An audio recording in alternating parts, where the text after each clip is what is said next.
Dhoni business secret strategy. Cricket వదిలేసిన తర్వాత కూడా ఎలా కోట్లు సంపాదిస్తున్నాడు. 2020లో ఇంటర్నేషనల్ క్రికెట్కి రిటైర్మెంట్ ఇచ్చిన ఒక ప్లేయర్ 2026లో కూడా ఇండియన్ మోస్ట్ పవర్ఫుల్ బ్రాండ్స్కి ఒకటిగా ఉన్నాడు. మ్యాచ్ ఆడట్లేదు, వరల్డ్ కప్ గెలవడం లేదు, కానీ ఇన్కమ్ మాత్రం ఆగలేదు. అసలు ధోని సీక్రెట్ ఏంటి? ఒక సింపుల్ టికెట్ కలెక్టర్ నుంచి బిజినెస్ ఎంపైర్ ఓనర్ లాగా ఎలా మారాడు? ఈ వీడియోలో ధోని సక్సెస్ వెనకాల ఉన్న 5 బిజినెస్ పిల్లర్స్ గురించి బ్రేక్ డౌన్ చేద్దాం. Pillar number 1, trust brand.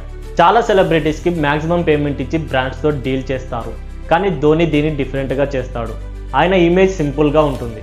Reliable నుండి ట్రస్ట్ వర్త్ వరకు కామన్ మ్యాన్ హీరోగానే ఉంటారు. అందుకే బ్రాండ్స్ ధోనిని ప్రోడక్ట్ కోసం కాదు, ట్రస్ట్ కోసం హైర్ చేస్తాయి. బిజినెస్లో ట్రస్ట్ అనేది కరెన్సీ లాంటిది. Pillar number 2, owner mind set.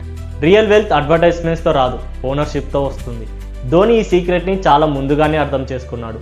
Brand అంబాసిడర్గా ఉండడం కాకుండా కంపెనీస్లో ఓనర్ స్టేక్స్ని తీసుకోవడం స్టార్ట్ చేశాడు. అంటే కంపెనీ వాల్యూ పెరిగితే ధోని వెల్త్ కూడా ఆటోమేటిక్గా పెరుగుతుంది. ఇది ఎంప్లాయీ మైండ్ సెట్ కాదు, ఓనర్ మైండ్ సెట్. ఇక్కడ నుండి స్టోరీ ఇంకా కొంచెం ఇంట్రెస్టింగ్గా అవుతుంది. మీకు మా వీడియోస్లో ఉన్న కంటెంట్ నచ్చినట్టయితే కొంచెం లైక్ అండ్ సబ్స్క్రైబ్ చేసి సపోర్ట్ చేయండి. ఓకే, ఇంకో టాపిక్లోకి వెళ్ళిపోతాం. ధోని టెక్నాలజీ కంపెనీస్లోనే కాదు, పొలంలో కూడా బిజినెస్ బిల్డ్ చేస్తాడు. Pillar number 3, startup investments. Dhoni ఇన్వెస్ట్మెంట్స్ని అబ్జర్వ్ చేస్తే ఒక ప్యాటర్న్ కనిపిస్తుంది. ఆయన ఆర్డినరీ ఇండియన్ సాల్వ్ చేసే బిజినెస్ని సపోర్ట్ చేస్తాడు. సింపుల్గా చెప్పాలంటే millions of people daily use చేసే ప్రోడక్ట్ అండ్ సర్వీస్ మీద బెట్ చేస్తాడు. ఇదే లాంగ్ టర్మ్ వెల్త్ని క్రియేట్ చేస్తుంది. Pillar number 4, farming business. Dhoni farmers videos మీరు చూసుంటారు.